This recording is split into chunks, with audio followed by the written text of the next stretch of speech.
Good afternoon. I hope everyone's well today. Thank you for watching. There are a lot of headlines about the Chancellor, Rachel Reeves, Rachel from Accounts, or Rachel from Complaints going around the news today because she broke down in Parliament. Some people are saying it's because she was shouted at by the Speaker and the Prime Minister before PMQs. Some people are saying or briefing that it was a personal family matter.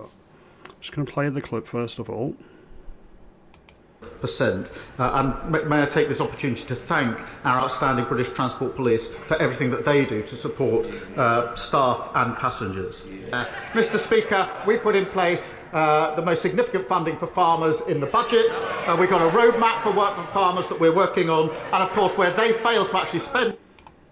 So there we have it. I don't much care whether it was a personal matter or a political matter. Rachel from Accounts is not fit for office, and neither is the Prime Minister. The Prime Minister is the First Lord of the Treasury. The Chancellor is merely the Second Lord of the Treasury. If Rachel Reeves is thrown under the bus, the Prime Minister signed off on those decisions. He's the number one figure, the number one political figure in the country. So, anything that she has to cop for regarding the mess that the economy is in, he equally is culpable and has to cop for as well. That's just my opinion. As always, your mileage may vary on that point. Angie Marr is looking really, really stupid, and we're going to have a look at the clip, and we're going to... It didn't age well, put it that way. It didn't age well at all. Absolutely. Well, a couple of sources of optimism, because I completely agree with the questionnaire. We have to be optimistic looking forward. I think just having a stable government that will be there for 5, maybe 10 years, who knows, but with sort of ordinary, down-to-earth, serious people talking like the rest of us in charge of the government, and a plan that doesn't shift very much for investment, is going to mean a wall of money coming into this country from around the world. You look at the chaos going on in the continent, particularly in France. You look at the chaos likely ahead in the United States. And suddenly, for once, for the first time in many of our lives, actually Britain looks like a little haven of peace and stability. And that in itself is going to draw money into this country. Couldn't have been more wrong, could he? And it's only been a year since the Prime Minister was elected. A year this week. It's an absolute disgrace, and just think we've got so much more to go before he's boosted out. Reform we're going to get in, that's a foregone conclusion in my particular view. You've got to remember, we are spending well above our means in every way, shape and form. What you've got to remember about the Chancellor, she tried to get some very modest welfare cuts through earlier this week, and the Socialists weren't happy.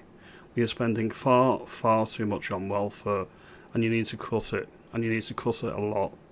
That's just what we need to do. We cannot afford the welfare state. There should be a support mechanism for people that truly need it, and people should be incentivised to work, in my view. And I say this as a working class person. I've claimed dole. It's not a lifestyle. I was embarrassed when I claimed dole, as I should have been. I used it until I got another job. That's the way it should be.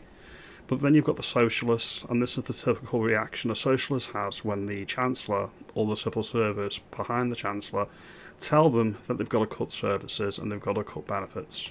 We'll have to go through your monthly bills and see where a cut could be made.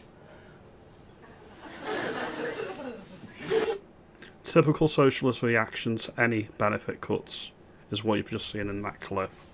You like me now? You think, do we need to cut welfare? If you were cutting it, would you be cutting it to the illegals? Would you be cutting it to the migrants first and foremost? Would you be restoring the benefit cap to, or would you be removing the benefit cap for children if you've got more than 2 kids? Do you think you should be paying for kids if you can't afford it, or the state should be doing that?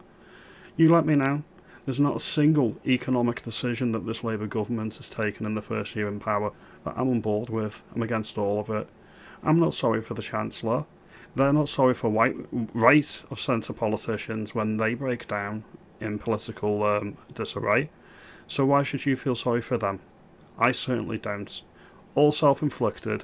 It's about professionalism, alright? If you are overly emotional, if you can't handle it, don't show up There's been many times the Prime Minister's been off on a jolly and he's not bothered to show up to PM queues. You do the same. The country is tired of it, we don't want it, and you're not going to get any sympathy. So if you've got problems, solve them on your own time, not in front of the cameras. It's not going to inspire any sympathy from anybody, in my view. Now, if you think I'm being overly harsh, you let me know. If you think I'm bang on the money, if you've got your own problems, solve them on your own time, you let me know. I appreciate your time. Like and subscribe, and I will see you in the next video. Have a good evening.